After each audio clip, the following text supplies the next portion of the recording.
Have you ever walked into a room and felt every eye dissect you, deciding your worth before you've said a word?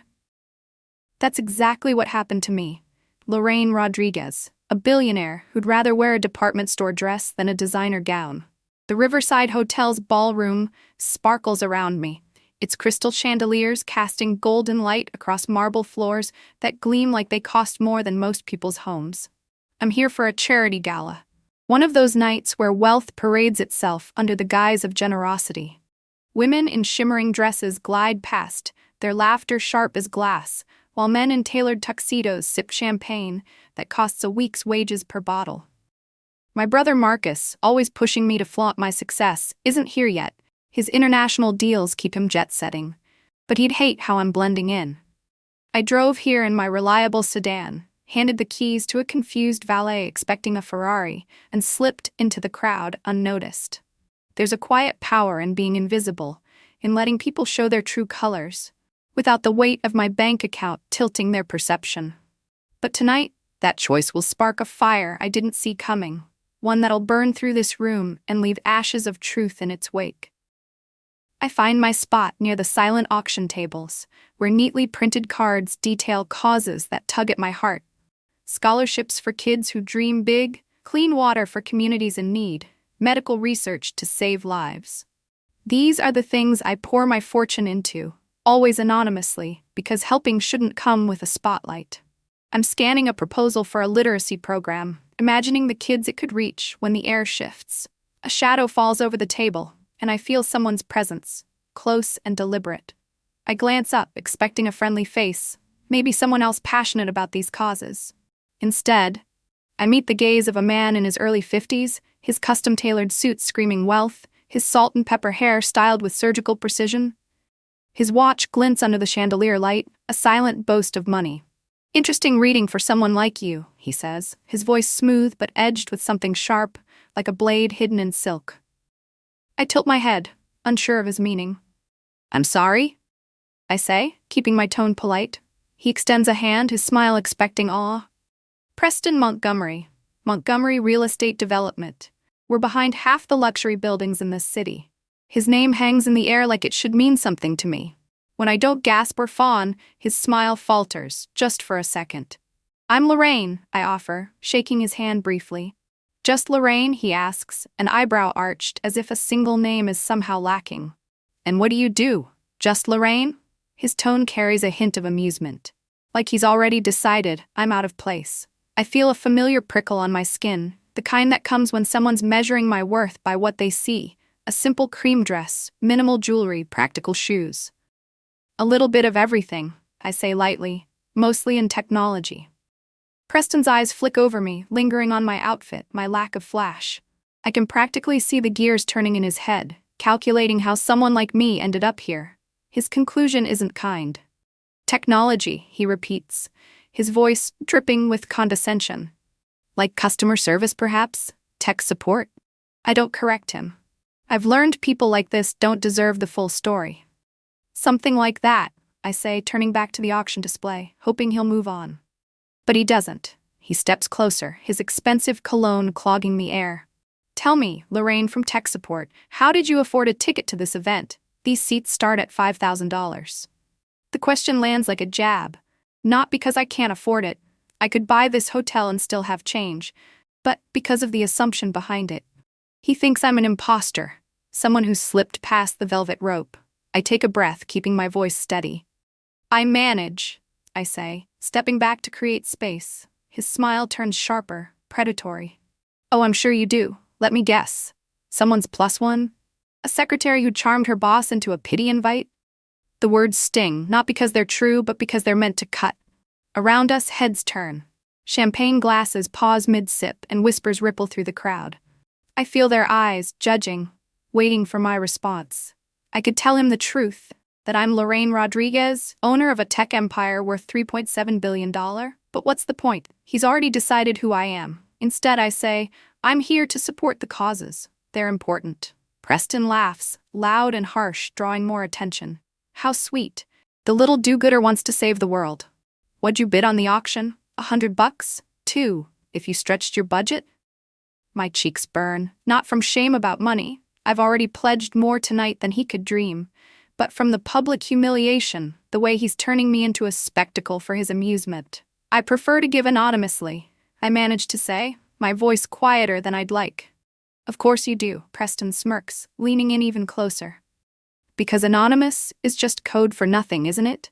He turns slightly, addressing the growing cluster of people around us, their faces a mix of curiosity and discomfort. Ladies and gentlemen, we seem to have a real-life charity case in our midst tonight. Someone who thinks a bargain bin dress qualifies her for a $5,000 plate. The gasps ripple through the group, some people shifting uneasily, others hiding smiles behind their glasses. I see a woman in a sparkling gown whisper to her companion, her eyes wide with scandalized delight. No one steps in, though. In these circles, rocking the boat means risking your own spot on it. My hands tremble at my sides, a rush of anger and hurt bubbling up. I've faced skeptics before, people who couldn't wrap their heads around my choice to live simply. But this feels different, raw, personal, like he's stripping away my right to be here. Preston circles back to me, his voice dropping to a mock whisper that's loud enough for everyone to hear. Tell me, sweetheart, did you hitch a ride here? Or maybe you work for one of the caterers and thought you'd sneak a peek at how the other half lives. His laughter echoes off the marble, sharp and unyielding. I feel the heat in my face spread to my neck, my practical shoes suddenly feeling like anchors holding me in place. Part of me wants to walk away, to preserve what's left of my evening and my composure, but his smug expression roots me there. He's done this before, I can tell. The way he feeds off the crowd's reaction, turning cruelty into entertainment. I glance around, hoping for a familiar face, someone who might recognize me from quieter business dealings, but the sea of strangers offers no lifeline. My brother would know what to say. Marcus has always been the shield, the one who commands rooms without trying. But he's halfway across the world, or so I think, closing deals that build empires. You know, Preston continues, gesturing at my dress like it's Exhibit A in some trial, this isn't a soup kitchen. This is for people who've earned their place. Successful people. Not whatever this is. He waves his hand dismissively at me, and a few chuckles escape from the onlookers. One man in a pinstripe suit nods along, his tie probably worth more than my entire outfit. The humiliation twists in my gut, not because I care about their approval, but because it reminds me how fragile civility is in places like this. I've built my company from a garage startup to a tech giant revolutionizing AI and green energy, all while keeping my life unassuming. No yachts, no private jets, just a cozy home, meaningful work, and donations that change lives without fanfare. But here in this glittering cage, none of that matters. They see only the surface, and Preston's painting it ugly. I think there's a misunderstanding, I say, forcing my voice to steady. I'm not bothering anyone. I'm just here to enjoy the evening and support the causes. Bothering anyone? Preston's tone rises, theatrical now, playing to his audience. Your presence is the bother, darling. Look at you, that sad little ensemble, those shoes from who knows where. You stick out like a weed in a rose garden. Don't you have any self-respect? The words land hard, tears pricking at my eyes, but I blink them back. Crying would only fuel him. I think of the kids those scholarships will help. The families getting clean water because of nights like this. That's why I'm here. Not for the glamour. But Preston doesn't care about that. He's too busy reveling in his power play. Around us, phones emerge discreetly, capturing the drama for later gossip or social media shares. My heart races, the ballroom's warmth turning stifling. What I suspect happened, Preston announces, his voice booming for effect, is that our dear Lorraine saw this event online and thought it was for folks like her, down on their luck, looking for handouts. Maybe she planned to snag some free hors d'oeuvres, pocket those fancy soaps from the restroom. Laughter erupts from parts of the crowd, knife-sharp and isolating. Not everyone joins in. I spot a couple exchanging uneasy glances, a woman frowning as if debating whether to speak up. But silence wins, as it often does when status is on the line. I have every right to be here, I whisper, but it comes out firmer than expected. I paid for my ticket, same as you. Oh, sure, Preston sneers, his eyes narrowing. With what? Your coffee shop tips? Your telemarketing commissions? Come on, we all know you're bluffing. Types like you don't mingle with us. That's when he crosses into unforgivable territory. His hand shoots out, fingers clamping around my arm like a vice, hard enough to make me wince. Time to go, he growls, before you embarrass yourself more. Security should have bounced you at the door. The pain shoots up my elbow, but it's the shock that freezes me, the audacity of physical force in a room full of civilized people. Let go, I say, pulling back, but his grip tightens, dragging me toward the exit. The crowd parts like the Red Sea, no one daring to intervene. Whispers follow us. Is she really? Should someone? But no one does. I feel utterly alone, exposed, the elegant ballroom morphing into a hostile arena. My mind races to Marcus again. If only he were here, his presence alone would shatter this nightmare. Little do I know, fate's already in motion. A video of this moment zipping through social media, alerting the one person who can turn the tide. The ballroom blurs as Preston yanks me forward, his fingers digging deeper into my flesh, sending sharp pains radiating up my arm. I stumble slightly, my practical shoes scraping against the polished marble, and for a moment, the world narrows to just this. The humiliation, the helplessness, the stunned faces blurring past. You're hurting me, I protest, my voice firmer now, laced with the edge of rising panic. Please, I haven't done anything wrong. You exist, he snarls back, his breath hot against my ear. That's wrong enough. People like you need to stay in your lane. Stop trying to crash spaces where you don't fit. His words echo the prejudices I've encountered before, but never this viciously, never with such physical force. The crowd murmurs, some shifting uncomfortably, others craning their necks for a better view, turning this into their evening's entertainment. A woman in a red sequined gown covers her mouth, eyes wide, but she doesn't move. No one does. It's as if Preston's confidence has cast a spell, making intervention seem riskier than watching. My mind races, flashing to childhood memories of Marcus protecting me from schoolyard bullies, his steady presence always a shield. If only he could see this now. But wait, the phones, the discreet recordings. Someone must have captured this absurdity, this over-the-top display of snobbery. Little sparks of hope flicker. Maybe help is coming, even if I can't summon it myself. Preston keeps pulling, his grip unyielding, parading me like a trophy of his superiority. Look at this, everyone, he calls out to the parting sea of guests. Here's what happens when we let standards slip. A pretender in our midst, thinking she can rub elbows with the elite. Laughter scatters through the group again, though it's thinner now, more forced. I catch snippets of whispers. Who is she? Should security handle this? But Preston's the one leading the charge, his arrogance fueling the momentum. We pass a cluster of men in expensive suits, their ties loosened from too much champagne. One of them chuckling. Nice show, Montgomery, he mutters, but Preston doesn't acknowledge it.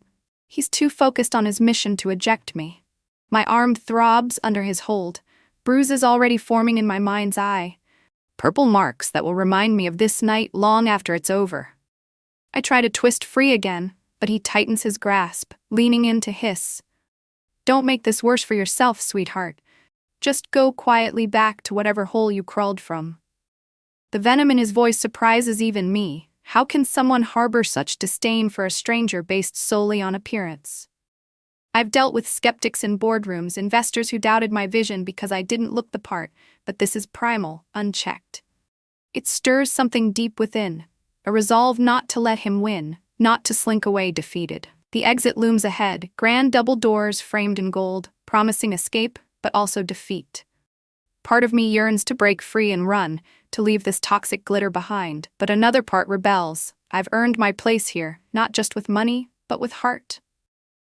Those causes on the auction table, I've funded similar ones for years, quietly building wells in remote villages, endowing scholarships for underprivileged geniuses in tech.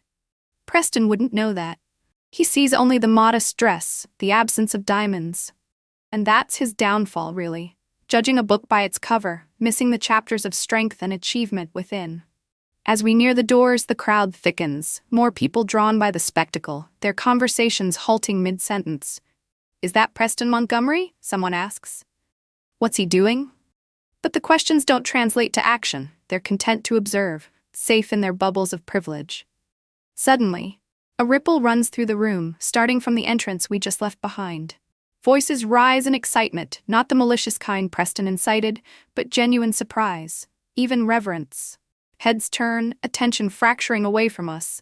Preston slows, his pull on my arm weakening as he glances back, confusion etching his features. "What's going on?" he mutters, more to himself than me. I hear it then. A familiar timbre cutting through the din, authoritative and urgent. "Where is she?" "Someone told me there's a situation with my sister." My heart leaps. It's Marcus, his voice like a lifeline thrown into stormy seas. The crowd buzzes now, whispers evolving into exclamations. "Marcus Rodriguez? The billionaire? I heard he just acquired those European firms." Preston's face shifts from annoyance to wary curiosity, his grip loosening further but not releasing entirely. He turns us slightly, peering through the throng as bodies part for the approaching figure. Marcus strides into view, his tailored suit impeccable, his dark eyes scanning the room with laser focus. He's always had that aura, commanding without effort, drawing respect like gravity pulls stars. The murmurs swell. That's him, worth billions in tech and energy, Times Person of the Year contender. Preston's hand slips a bit more, his earlier certainty cracking under the weight of this new presence. I feel a surge of relief, tears threatening again, but this time from gratitude. Marcus spots me, his expression hardening as he takes in the scene. Preston's hold on my arm, the circle of onlookers, my flushed face. "Lorraine," he says, his voice controlled but threaded with fury. The room falls quieter, anticipation hanging thick. Preston finally lets go, his hand dropping as if burned, stepping back instinctively. "Who is this?" he demands, but his tone lacks its former bite. Marcus ignores him, moving to my side, his protective stance shifting everything. "What the hell is going on here?" he asks, eyes locked on Preston now, promising reckoning. Marcus's presence feels like a storm breaking, the air in the ballroom shifting as if the chandeliers themselves dim to spotlight him.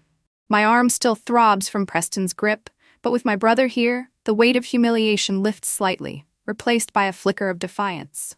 Preston stammers, his earlier swagger dissolving like sugar in rain. "Just a misunderstanding," he says, his voice high and unsteady. "I didn't realize. I mean, if I'd known." "Known what?" Marcus cuts him off, his tone low and dangerous, stepping closer until he seems to tower over Preston, despite their similar height. "That she's my sister? That she's worth more than this entire hotel? Or just that she deserves basic respect, no matter who she is?" The crowd falls silent, their champagne flutes forgotten, phones still recording, but now capturing a different drama. I see realization dawn on faces, some shocked, others ashamed, as whispers confirm Marcus's identity. Marcus Rodriguez, tech titan, billionaire, the man who reshapes industries with a handshake. Preston's face pales, sweat beading on his forehead. "Your sister?" he croaks, glancing at me as if seeing me for the first time. "But she, look at her." Marcus doesn't let him finish. "Look at her what? Her simple dress? Her choice to not flaunt wealth like a billboard?" His voice carries, not shouting but commanding, filling the room with an authority that makes even the waitstaff pause. He turns to me briefly, his eyes softening with concern. "You okay, Lorraine?" I nod, my throat tight, managing a small "I'm fine," though my voice shakes with the weight of the last few minutes. Marcus's arm brushes mine, a silent promise of protection, and I feel steadier, grounded by his presence. He turns back to Preston, his gaze sharp enough to cut glass. "Let me tell you about my sister, Lorraine Rodriguez. She owns one of the fastest-growing tech companies in the world," Marcus continues, his words deliberate, each one landing like a hammer. "She's revolutionizing artificial intelligence and sustainable energy, worth about $3.7 billion, and chooses to live modestly because she believes wealth should lift others up, not prop up egos." Gasps ripple through the crowd, some stepping back as if the revelation needs physical space. A woman in a sapphire gown drops her clutch, her mouth agape. Preston's knees wobble, his earlier arrogance now a distant memory. "I didn't know," he whispers, shaking his head. "How could I?" Marcus's eyes narrow. "That's what bothers me most. You shouldn't need to know. Treating someone like garbage because they don't scream money is unacceptable, period." The crowd shifts uncomfortably, some staring at their polished shoes, others exchanging guilty glances. I catch a man in a velvet jacket looking away, perhaps recalling his own laughter earlier. "But here's the kicker," Marcus says, his voice dropping to a conversational tone that somehow feels more threatening. Your company, Montgomery Real Estate Development, owes Lorraine's investment firm $47 million in loans, money that's kept your last 3 projects afloat. Preston's face drains of color entirely, his breath catching audibly. Oh God, he mutters, his hand clutching the edge of a nearby table for support. Those loans are up for review next month, Marcus adds casually, and I'll be very curious to hear Lorraine's thoughts on whether your company deserves to keep our trust. The implication hangs heavy. Preston's empire could crumble with a single decision from me. I feel no triumph, though, just a quiet sadness that it took this to make him see me as human. The crowd's silence is deafening now, every eye on us, some filming, others whispering my name as if testing its weight. Preston turns to me, his eyes wide with panic. Lorraine, I'm so sorry, he stammers, his voice cracking. I was wrong, completely wrong. There's no excuse for how I acted. Please forgive me. His desperation is raw, almost pitiful, but I'm not sure if it's for me or his own survival. I look at him, this man who minutes ago tried to drag me out like trash, and feel a strange calm. I forgive you, I say softly, but I hope you remember this the next time you're quick to judge someone by their clothes or their quiet. His head bobs frantically. I will, I swear. Thank you for being better than I deserve. Marcus's hand rests on my shoulder, a steady anchor.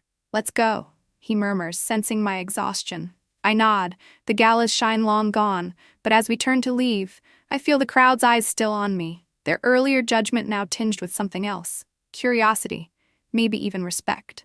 But before we can fully turn away, a surge of unresolved emotion wells up inside me, compelling me to pause. The crowd's silence presses in, their faces a mosaic of shock, regret, and dawning understanding, and I realize this moment is bigger than my own hurt. It's a chance to plant a seed of change in this room of privilege.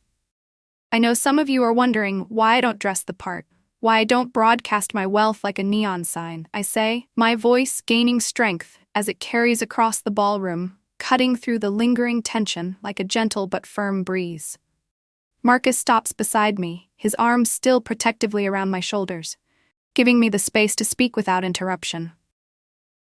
It's because I've discovered that how people treat you when they assume you have nothing reveals the core of their character. Tonight was a stark reminder of why I choose this path. The words flow from a place deep within, born from years of observing how money warps interactions, how it can build walls instead of bridges. Heads nod slowly in the audience, some people exchanging glances that suggest self-reflection, while others fidget with their jewelry or ties, uncomfortable under the spotlight of their own complicity. Money doesn't elevate you as a person, I continue. It simply amplifies who you already are, offering more chances to demonstrate kindness or cruelty. I hope you'll carry this with you. The next time you meet someone who doesn't fit your idea of success, remember that everyone deserves dignity, no matter their outward appearance. The ballroom remains hushed, my message hanging in the air like the final note of a symphony, prompting a few scattered claps that build into polite applause, though it's clear many are processing rather than celebrating. Preston stands off to the side, his posture deflated, absorbing the lesson in real time, his earlier bravado now a shadow. As Marcus and I finally make our way toward the exit, the murmur of conversations resumes behind us, subdued at first but growing, no doubt dissecting the evening's twist for weeks to come. Gossip will spread like wildfire through these circles, perhaps even leaking to business blogs or social media, framing it as a cautionary tale about assumptions and their fallout. But my thoughts aren't on the rumors. They're on the quiet satisfaction of having spoken up, of turning pain into purpose. The cool night air greets us as we step outside, a refreshing contrast to the stuffy opulence within, carrying hints of city rain and distant traffic. Marcus signals for his car, a sleek but understated vehicle that matches our shared philosophy of subtlety over show. You okay? He asks, his voice softer now, the fury from earlier replaced by brotherly concern. I nod, rubbing my arm where faint marks from Preston's grip still linger, a physical echo of the ordeal. I will be, I reply, leaning against the hotel's stone facade as we wait. Thank you for showing up like that. How did you even know? He offers a grim smile, pulling out his phone to show a quick clip, grainy footage of Preston grabbing me, already circulating online. My assistant spotted it on social media and called me right away. I was in the city wrapping up a meeting, so I raced over. The video's timestamp confirms how swiftly things escalated, a digital witness to the injustice that mobilized my rescue. "I'm sorry you went through that alone," he adds, his eyes searching mine for any lingering distress. "Don't apologize," I say. "It's not your fault." And honestly, it reminded me why we do things our way. Staying humble keeps us grounded, shows us who our real allies are. Marcus nods, his expression thoughtful. "You're right, but next time, maybe let me know if you're attending these alone. Or at least wear that one necklace I got you. It might ward off the Prestons of the world." We share a light laugh, the tension easing like fog lifting at dawn, though beneath it lies a deeper conversation about vulnerability and strength. As his car pulls up, the valet eyeing us with newfound respect after overhearing whispers from inside, I climb in, the leather seats cool and comforting. The city lights streak by as we drive, skyscrapers glowing against the night sky, reminders of the empires we've built without losing our souls. I reflect on the choices that led here. The decision to forego luxury for authenticity, to judge actions over appearances, to forgive even when it's hard. Preston learned a harsh lesson tonight, but so did I. Silence in the face of wrong isn't always noble. Sometimes, you must wield your voice, your power, to advocate for what's right. Respect isn't a commodity earned through proof of worth, I muse aloud to Marcus. It's a fundamental right for every person. Simply because they breathe. He agrees, squeezing my hand briefly. Exactly. And tonight, you showed them that. The drive home passes in companionable quiet, my mind weaving through the evening's events, adding new threads of resolve to my life's tapestry. I've never regretted my modest life, but now, I'll pair it with bolder advocacy, ensuring no one else feels diminished as I did. In the end, the most influential people often don't need to declare it, they live it, quietly reshaping the world one act of kindness at a time. The city streets roll past, their glow softening as we leave the Riverside Hotel behind, the hum of the car a gentle counterpoint to the storm still settling in my chest. Marcus drives with one hand, his other resting on the console, his silence giving me space to process. My arm aches faintly where Preston's fingers left their mark, a reminder of how quickly civility can unravel when prejudice takes the wheel. I close my eyes, replaying the gala. The chandelier's golden haze, the clink of champagne glasses, the sting of Preston's words slicing through the air. "You don't belong here with decent people," he'd hissed, as if my simple dress stripped away my humanity. I've faced judgment before, boardrooms where men in suits raised eyebrows at my unassuming presence. But never like that. Never so public, so raw.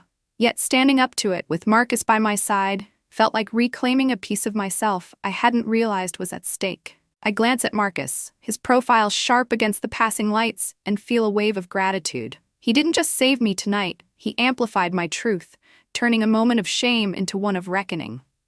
"You didn't have to make such a scene," I tease lightly, breaking the quiet. He smirks, eyes still on the road. "Oh, I think I did. Guys like Preston thrive on unchallenged power. Someone had to knock him down a peg or 10. His tone is half joking, but I hear the protectiveness beneath it. The same fierce loyalty that's bound us since we were kids, sharing a cramped apartment, dreaming of futures bigger than our circumstances. Back then, we'd vowed to stay grounded, no matter how high we climbed. Tonight tested that promise, and we held firm. But it's not just about Preston, I say, my voice softer now, staring out at the city's pulse. It's the whole room, those people who watched, laughed, or just stood there. They let it happen. Marcus nods, his jaw tightening. That's what gets me too. Bystanders who'd rather protect their status than do what's right. It's why I called them out. You didn't deserve to be alone in that. His words settle over me like a warm blanket, easing the lingering chill of isolation. I think of the faces in the crowd, some amused, some uneasy, but all complicit in their silence. I wonder how many will rethink their choices now, how many will carry my words about dignity into their next encounter. Probably not enough, but even one would be a start. We stop at a red light, the city's hum filling the pause. I lean back, the leather seat cool against my shoulders, and let my mind wander to the causes I came to support tonight. Those scholarship programs, the clean water initiatives, They're why I endure these events, why I swallow the discomfort of high society's gaze. I've funneled millions into projects like those, always without fanfare, because the joy is in the impact, not the credit. Preston mocked my anonymous giving, but that anonymity is my shield, letting me see people's true colors. Tonight, those colors were vivid. Cruelty in his sneer, indifference in the crowd's inaction, and strength in Marcus's arrival. I smile faintly, realizing how close I came to leaving, to letting Preston's venom drive me out. Instead, I stayed, spoke, and shifted the narrative. You know, I say, turning to Marcus, I've always thought humility keeps us honest, but tonight showed me it's not enough on its own. Sometimes you have to push back, use whatever platform you've got to set things right. He glances at me, pride flickering in his eyes. You did that, Lorraine, that speech at the end. You turned their spectacle into a lesson. I shrug, a bit embarrassed by the praise. I just said what felt true. But it's more than that, I realize. Speaking up wasn't just about defending myself. It was about every person who's ever been dismissed for not fitting the mold, every underdog who's felt the weight of a room's judgment. I think of the kids those scholarships will lift, kids who might face rooms like that someday, and I hope my stand tonight plants a seed for their courage. As we pull into my driveway, the familiar sight of my modest home, cozy, unpretentious, filled with books and memories, grounds me further. Marcus cuts the engine, and we sit for a moment, the night's weight settling between us. You sure you're okay? He asks again, his voice gentle but insistent. I nod, more certain now. I am. Tonight was rough, but it reminded me why we live the way we do, and why we fight for what's right. He smiles, a rare softness breaking through his usual intensity. That's my sister. Let's get you inside. You've earned a quiet night. As we step out, the stars above seem brighter, a quiet promise that, even after the darkest moments, light finds a way. I carry that thought with me, knowing tomorrow I'll keep building, keep giving, keep standing up. Because that's who I am, and no one's assumptions can change that. As I settle into my living room, the soft glow of a lamp casting warm shadows across the bookshelves, Marcus pours us both a cup of herbal tea, the steam rising like a peace offering after the chaos. My home is my sanctuary. Simple furniture, walls lined with volumes on technology and philanthropy, no ostentatious art or gadgets to impress visitors. It's a far cry from the ballroom's excess, and tonight that contrast feels more profound than ever. We sit on the couch, the quiet enveloping us, and my mind drifts back to the gala, replaying the pivotal moments with fresh clarity. The confrontation with Preston wasn't just a quick exchange. It unfolded like a carefully scripted drama, each revelation peeling away layers of pretense in that glittering room. I sip my tea, the chamomile soothing my nerves, and share with Marcus how it all escalated, the details sharpening in retrospect. It started when Marcus locked eyes with Preston, the air thick with unspoken challenge. What exactly happened here? He demanded, his voice a controlled thunder that silenced the murmurs. Preston had stammered about a misunderstanding, but Marcus wasn't having it. Known what? He'd pressed, listing the possibilities, that I'm his sister, that my net worth dwarfs the venue, or simply that I merit decency. The crowd hung on every word, their earlier amusement turning to rapt attention. Preston's face had twisted in horror as recognition hit, his hand falling from my arm like it was scalding. But Marcus didn't stop there. He delved deeper, exposing not just my identity but the hypocrisy at play. Let me educate you on Lorraine Rodriguez, he'd said, his tone measured yet piercing. She's not just my sister. She's a visionary in tech, pioneering AI that powers sustainable solutions worldwide. Her company's valuations put her at $3.7 billion, and yet she chooses modesty because true value lies in impact, not display. Gasps echoed then, more pronounced in my memory, as people processed the twist. A man near the front had whispered to his companion, "She's that Rodriguez? The energy investor?" Preston had shrunk, his custom suit suddenly ill-fitting on his deflated frame. "I didn't know," he'd pleaded, but Marcus cut through the excuse like a knife. "That's the problem. You acted without knowing, judging on appearances alone. What if she were truly from tech support? Would that justify your cruelty?" He turned to the crowd then, his gaze sweeping like a searchlight, highlighting their inaction. "And you all, how many watched this man assault my sister, mock her, and did nothing? Laughed along even? Shame colored several faces, a woman dabbing at her eyes with a napkin, perhaps regretting her silence. Marcus's words wove a net of accountability, forcing everyone to confront their role in the spectacle. But the real hammer fell when Marcus revealed the business ties. "Your firm, Montgomery Real Estate," he said casually as if discussing the weather, "relies on $47 million in loans from Lorraine's investment group. Those funds built your skyline icons. Now with renewal looming, her input will weigh heavily on whether we continue associating with this kind of leadership." Preston's knees had buckled visibly, his whisper of, "Oh God," barely audible over the collective intake of breath. New details flood my recall now, the way his watch caught the light as he clutched at a chair, the sweat glistening on his brow, the desperate glance he shot toward potential allies in the crowd. Finding none, Marcus pressed on, condemning the behavior universally. "Respect isn't conditional on status. It's owed to every person, from the valet outside to the CEOs in here. If you only apologize when consequences bite, what does that say about your soul?" Preston had crumbled then, turning to me with eyes brimming not just with fear but a glimmer of genuine remorse. "Lorraine," he'd said, voice trembling, "I am profoundly sorry. My actions were inexcusable, driven by shallow biases I didn't even recognize in myself. Please, if you can find it in you to forgive." Marcus had interjected, insisting the apology stand on its own merit, not tied to who I am. But in that moment, I saw beyond his terror. A man unmasked, forced to face the ugliness he'd unleashed. The crowd watched, some nodding in agreement with Marcus's points, others shifting, as if reevaluating their own past judgments. It was more than confrontation. It was a mirror held up to the room's soul, reflecting back the flaws in their social fabric.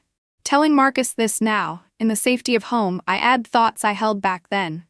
The internal struggle between anger and empathy, the temptation to let Preston stew versus extending grace. "You handled it masterfully," I say to him, "but it was your words that truly exposed the rot." He sets down his tea, leaning forward. It needed saying. Too many in those circles forget that wealth doesn't buy character. We talk late into the night, dissecting the bystanders' complicity, how fear of social fallout silenced them. It's a new layer to the evening, this analysis, revealing how one act of cruelty can ripple, but so can one of justice. By the time we wind down, I feel lighter. The confrontation, not just a memory, but a catalyst for growth. As the clock ticks past midnight, our conversation ebbs, the teacups empty and the room wrapped in a hush that feels earned after the evening's tumult. Marcus stretches, his usual energy tempered by the late hour, and suggests I get some rest. "You're right," I say, though my mind still hums with the night's echoes. The sting of Preston's grip, the crowd's shifting gazes, the weight of unspoken truths finally voiced. He heads to the guest room, a familiar routine from his visits, leaving me alone with my thoughts in the quiet house. I wander to the window, gazing at the moonlit garden, its simple beauty a balm against the gala's gaudy excess. Tonight almost broke me, reducing me to tears in a sea of strangers, but it ended in a triumph of sorts, not through revenge, but revelation. Forgiveness came easily in the moment, but now, in solitude, I ponder its depth. Preston's apology had been frantic, laced with fear for his business, yet I detected a sliver of sincerity in his eyes, a crack in his armored ego. "I forgive you," I'd said, my voice steady despite the chaos. "But remember this when you're tempted to dismiss someone based on looks alone.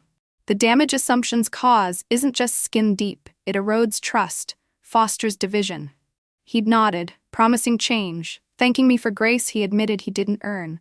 In retelling it to Marcus earlier, I added nuances. The way his voice cracked, the crowd's collective breath held as if witnessing a rare vulnerability. But forgiveness isn't erasure. It's a choice to release the hold of hurt, to step forward unburdened. I wonder if Preston will truly evolve or if the lesson fades with the threat. Either way, my part is done. I've planted the seed. Reflecting deeper, I trace my emotional path through the night. It began with content blending into the background, savoring the auction's causes without fanfare. Then came the encounter, Preston's condescension chipping at my calm, escalating to mockery that drew blood and metaphors. The physical grab was the nadir, a violation that stripped away illusions of safety in polished settings. Isolation gripped me then, the crowd's inaction a secondary wound, reminding me how privilege often blinds to injustice.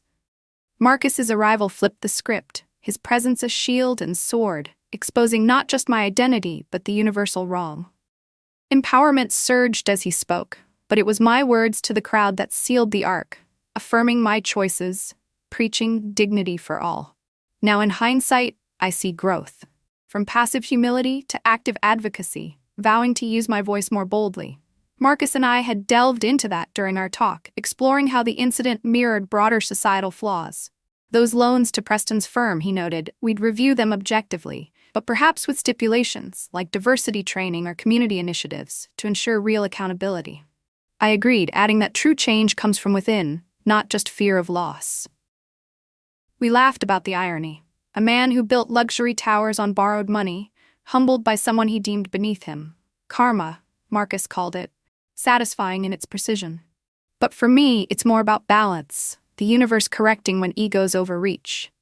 I think of my tech work, the AI systems designed for equity, powering clean energy in underserved areas. Tonight reinforces why I pour resources there anonymously. Impact over acclaim, substance over show. New resolve stirs as I prepare for bed, slipping into comfortable pajamas, the fabric soft against my skin still tender from the bruise. I'll attend future galas, but with a keener eye, perhaps mentoring others who feel out of place. Humility remains my compass, but paired now with unapologetic strength. No more shrinking when challenged, instead, illuminate the shadows of prejudice. Marcus's defense was a gift, but my forgiveness and final address were mine, proving inner power trumps external validation. As I turn off the light, the room darkens to a peaceful black, and I whisper a quiet thanks, to fate for the lesson, to myself for enduring. Sleep comes gently, dreams weaving threads of hope, reminding me that from humiliation blooms resilience, and true worth shines brightest in modesty's glow. The story of that night lingers, a testament to character over currency, urging all to look beyond surfaces. If it resonates, remember, judge not by appearances, for the quiet ones often hold the greatest power. As the evening's echoes fade into the soft embrace of memory, Lorraine finds herself nestled in the quiet sanctuary of her home, where the walls seem to whisper reassurances of strength and renewal. The confrontation, once a sharp storm of emotions, now settles like autumn leaves drifting gently to the ground, each one carrying a lesson wrapped in the tender hues of reflection. With Marcus's words still lingering like a warm blanket against the chill of recollection, she contemplates the delicate dance of forgiveness, how it flows not from weakness but from a deep well of empathy that quenches the fires of resentment. The bruise on her arm, a faint reminder of Preston's grasp, begins to heal under the balm of time, symbolizing the mending of her spirit as she acknowledges the growth born from adversity. In the hushed hours, conversations with her brother unfold like slow-blooming flowers, revealing petals of insight about human nature's complexities, the arrogance that blinds, the indifference that wounds, and the humility that heals. She envisions a future where her modest choices continue to unveil true characters, yet now infused with a bolder resolve to speak against injustice, ensuring that no voice goes unheard in the symphony of life.